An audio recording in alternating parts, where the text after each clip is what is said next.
नमो नमः दोस्तों। स्वागत है आप सबका आपके अपने चैनल एचपी संस्कृत में। दोस्तों, पिछले भागों में हमने अर्थात पिछले दो भाग जो थे उनके अंतर्गत हमने मूल विषय अर्थात तर्क संग्रह के अंतर्गत हमने द्रव्य और गुण के विषय में मूल रूप से अध्ययन किया। इस वीडियो में मैं आपको इसके अलावा जो हैं कर्म, सामान्य, विशेष, समवाय और अभाव के विषय में बताऊंगा। परंतु उससे पूर्व ही मैं आपको फिर से एक बार आग्रह करूंगा कि आप सभी ये जो इनके साथ में लिखी हुई आवृत्ति है अर्थात पदार्थों की संख्या, गुण, द्रव्य, कर्म, सामान्य, विशेष, समवाय, अभाव, इनकी जो आवृत्ति, जैसे समवाय क्या है तो वह केवल एक है। इनको आप निश्चित रूप से याद रख लें क्योंकि यह परीक्षा में हर बार पूछे जाते हैं। तो मेरा यह आग्रह फिर से रहेगा, इनको आप निश्चित रूप से याद रखें और क्रमानुसार इनकी आवृत्ति याद रखें। जैसे कर्म जो है 5 प्रकार का है इन इत्यादि, या पदार्थ जो हैं 7 हैं, द्रव्य, गुण, कर्म, सामान्य, विशेष, समवाय और अभाव। इसी क्रम से इनको याद रखें, आगे पीछे ना करें। अगर आप आगे पीछे करेंगे तो आप इस आवृत्ति का जैसे ही आगे पीछे करेंगे तो आपको यह विस्मय अर्थात विस्मृति हो जाएगी आपके लिए। तो समय न गवाते हुए आज के इस भाग को हम आरंभ करते हैं। सर्वप्रथम बात करेंगे कर्म के विषय में। तो कर्मों की संख्या है 5। कौन कौन से हैं? उत्क्षेपण, अपक्षेपण, आकुंचन, प्रसारण और गमन। तो इसके ऊपर आज की वीडियो हम आरंभ करेंगे। तो चलते हैं सर्वप्रथम हम कर्म के विषय में। तो कर्म के लिए कहा गया कर्मादि लक्षण प्रकरणम, अर्थात कर्म आदि का जो लक्षण प्रकरण दिया गया है वो इस प्रकार से है। सर्वप्रथम प्रश्न उठता है कर्म होता क्या है? तो कर्म के लिए कर्मम के लिए कहा गया चलनात्मकम कर्मम, अर्थात जो निरंतर चलता रहता है वही कर्म है। अर्थात जिस क्रिया को हम निरंतर रूप से करते रहते हैं। जैसे इस समय मैं क्या कर रहा हूँ तो आपको कुछ तर्क संग्रह के बारे में कुछ बता रहा हूँ, तो अर्थात यह भी मेरे कर्म है जो मैं कर रहा हूँ। और आपका क्या कर्म है? जो इसमें आप इस वीडियो को देख रहे हैं यह आपका कर्म है, अर्थात जो निरंतर चल रहा है वही कर्म है। आगे कहा गया कि कर्म जो है यह 5 प्रकार का है। पंचविध कर्मम, अर्थात कर्म जो है 5 प्रकार का है। सबसे पहले बात करते हैं उत्क्षेपण के विषय में। तो उत्क्षेपण के लिए कहा गया ऊर्ध्व देश संयोग हेतु उत्क्षेपणम, अर्थात ऊर्ध्व देश ऊपर की ओर को उठना ही उत्क्षेपण है। अर्थात जिस कोई वस्तु को ऊपर की तरफ फेंका जाए तो वह क्या है? उत्क्षेपण है। अब इसी का विपरीत क्या है? अपक्षेपण। अपक्षेपण का के लिए क्या लक्षण दिया गया? अधोदेश संयोग हेतुर अपक्षेपणम, अर्थात अधोदेश नीचे की ओर को गमन करना ही अर्थात अपक्षय होना ही अपक्षेपण है। अर्थात एक उत्क्षेपण है ऊपर की ओर को, अपक्षेपण है नीचे की तरफ को। आकुंचन क्या है? कुंचन करना, अर्थात उसको समेटना। किस प्रकार से? शरीरस्थ सन्निकृष्ट संयोग हेतुर आकुंचनम, अर्थात जो शरीर से सन्निकृष्ट है और जिसको आप समेट सकते हैं वही क्या है? आकुंचन है। अब इसी का उल्टा, एक में समेटना है तो दूसरे में फैलाना है, तो इसके लिए प्रसारण के लिए क्या कहा गया? विकृष्ट संयोग हेतु प्रसारणम, अर्थात किसी चीज़ को फैला देना, अर्थात अपने से अलग कर देना, वही प्रसारण है।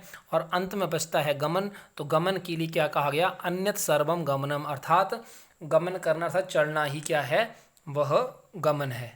आगे बात करते हैं। यहाँ आपने 5 प्रकार के कर्मों के विषय में जाना। साथियों, यहाँ से मेन रूप से प्रश्न यही पूछा जाता है कि कर्मों की संख्या कितनी है, और इससे आगे पूछा जाए तो इनके नाम मूल रूप से पूछे जाते हैं। इससे आगे अभी तक इनकी परिभाषा के विषय में अभी तक परीक्षा में कोई प्रश्न पूछा नहीं गया है। ज़्यादा से ज़्यादा आप कर्म की परिभाषा याद रखें, चलनात्मकम कर्मम, यहीं तक ये महत्वपूर्ण है। आगे चलते हैं। कर्म के बाद अब हम बात करेंगे सामान्य के विषय में। तो सामान्य के लिए क्या कहा गया? नित्यम एकम अनेकानुगतम सामान्यम, जो नित्य एक और अनेक में अनुगत है अर्थात पाया जाता है वही सामान्य है। आगे क्या कहा गया? द्रव्य, गुण, कर्म तीनों में पाया जाता है। अर्थात प्रश्न आए कि सामान्य जो गुण है तो कहाँ पाया जाता है? तो जो हमारे प्रथम तीन जो हमने इसमें अध्ययन किया था सर्वप्रथम, कि जो द्रव्य, गुण, कर्म हमारे 3 पदार्थ थे सर्वप्रथम, जो इनमें विद्यमान है वही क्या है? वही सामान्य है। आगे बात करते हैं सामान्य कितने प्रकार का है। तो इसका उत्तर मिलता है द्विविधम सामान्यम परम अपरम, अर्थात सामान्य 2 प्रकार का है, पर और अपर। आगे बात करते हैं विशेष के विषय में। नित्य, द्रव्यवृत्तयो व्यावर्तकः विषया, अर्थात विषय तो अनंत एव, जो नित्य रूप से पाया जाता है और कितने प्रकार से है, और नित्य है और साथ में अनंत है। प्रश्न आएगा कि विशेष का क्या वृत्ति है, तो आपको उत्तर होगा अनंत है। विशेष जो है अनंत रूप में पाया जाता है। आगे बात करते हैं समवाय के विषय में। तो समवाय के लिए कहा गया नित्य संबंधम समवाय, अर्थात जो नित्य संबंध है वही समवाय है। और समवाय के लिए क्या कहा गया, अयुत सिद्ध वृत्ति, अर्थात यह अयुत है। तर्क संग्रह के अंतर्गत और जो आपने पहले तर्क भाषा के विषय में पढ़ा, उन दोनों में ही अयुत के विषय में बताया गया। तो अयुत क्या है, उसके लिए लक्षण दिया गया है। ययो द्वयो मध्ये एकम विनश्यद अपराश्रितमेव अवतिष्ठते ततो तौ अयुत सिद्धौ, अर्थात जो ययो द्वयो मध्य, दो के बीच में एकम विनश्यद, एक जो है अपरामेव, एक दूसरे में अवतिष्ठित रहते हैं, अर्थात विद्यमान रहते हैं, वही अयुत हैं। अयुतों की संख्या कितनी है, प्रश्न उठता है अयुत की संख्या कितनी है, तो आपका उत्तर होगा 5। अयुत के कितने प्रकार हैं, 5 हैं। कौन कौन से हैं, अव्यव, अव्यवी, गुण, गुणिन, क्रिया, क्रियावान, जाति, व्यक्ति और विशेष और नित्य। यह अयुत के 5 प्रकार हैं। अगर प्रश्न आएगा समवाय से संबंधित तो यह पूछा जा सकता है कि समवाय का लक्षण क्या है, नित्यम संबंध समवाय। और इससे आगे पूछा जाए तो अयुत कितने प्रकार के हैं, 5 हैं। इनका क्रम है अव्यव, अव्यवी, गुण, गुणिन, क्रिया, क्रियावान, जाति, व्यक्ति और विशेष और नित्य। आगे बात करते हैं अभाव के विषय में, जो कि इसके अंतर्गत आने वाला अंतिम प्रकार है। मूल रूप से अभाव पहले 2 प्रकार का बनता है, संसर्गाभाव और अन्योन्य भाव। संसर्गाभाव के आगे 3 प्रकार हो जाते हैं, जो कि हैं प्राग भाव, प्रध्वंस भाव और अत्यंत भाव। और जो दूसरा भाग है उसका एक ही रहता है, जो कि अन्योन्य भाव है। इस प्रकार से है। तो इसके विषय में अब हम पढ़ लेते हैं। मूल रूप से 2 प्रकार का है, इसी के अंतर्गत आता है 4 प्रकार का अभाव। सबसे पहले है प्राग भाव। अनादि शांतः प्राग भाव, उत्पत्ति पूर्व कार्य से, अर्थात उत्पत्ति से पूर्व जो कार्य में विद्यमान रहता है वही क्या है, तो वो प्राग भाव है। आगे प्रश्न उठता है प्रध्वंस भाव। सादि अंतः प्रध्वंस उत्पत्ति अंतरम कार्यम, अर्थात जैसे ही उत्पन्न होने के बाद किसी चीज़ का नाश हो जाना ही वह क्या है, प्रध्वंस भाव है। आगे आया अत्यंता भाव। यहाँ से अत्यंता भाव का जो उदाहरण है परीक्षा में मूल रूप से पूछा जाता है। सर्वप्रथम इसकी हम परिभाषा देख लेते हैं। इसके लिए लक्षण है अत्यंता भाव के लिए त्रैकालिक संसर्गा विच्छिन्न प्रतियोगिता अत्यंतः भाव, अर्थात जो तीनों कालों में विद्यमान संसर्ग से व्यविच्छिन्न हो। अर्थात इसके लिए उदाहरण दिया गया भूतले घटो नास्ति। यह मोस्ट इम्पॉर्टेंट है, नेट में ये हर बार पूछा जाता है। भूतले घटो नास्ति ये कौन से अभाव के अंतर्गत आता है, तो आपका उत्तर होगा अत्यंता भाव। और अंतिम है अन्योन्य भाव।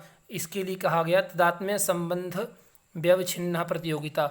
घट अर्थात इसके लिए उदाहरण जो है घटपटो नाति, अर्थात घट में जो है घड़े से पट अर्थात वस्त्र निर्मित नहीं हो सकता, अर्थात ये उसमें विद्यमान एक दूसरे में अन्योन्य भाव अभाव, अर्थात एक दूसरे में इनका अभाव होना ही अन्योन्य अभाव है।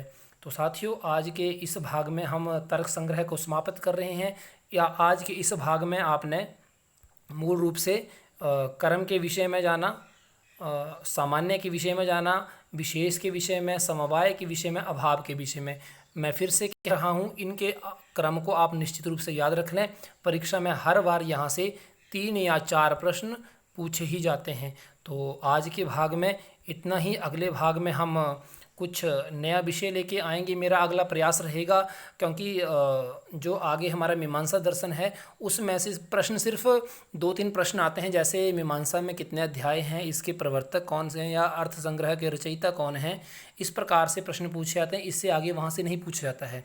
तो आगे मेरा प्रयास रहेगा मैं सीधा वेदांत के विषय में पढ़ूँ और आपको उसका अध्ययन करवाऊँ, और अंत में उससे संबंधित मैं एक प्रश्नावली लेके आऊँ, जैसा मैंने वेद से संबंधित लेके आया था। तो आज के भाग में इतने ही। तब तक के लिए नमो नमः साथियों।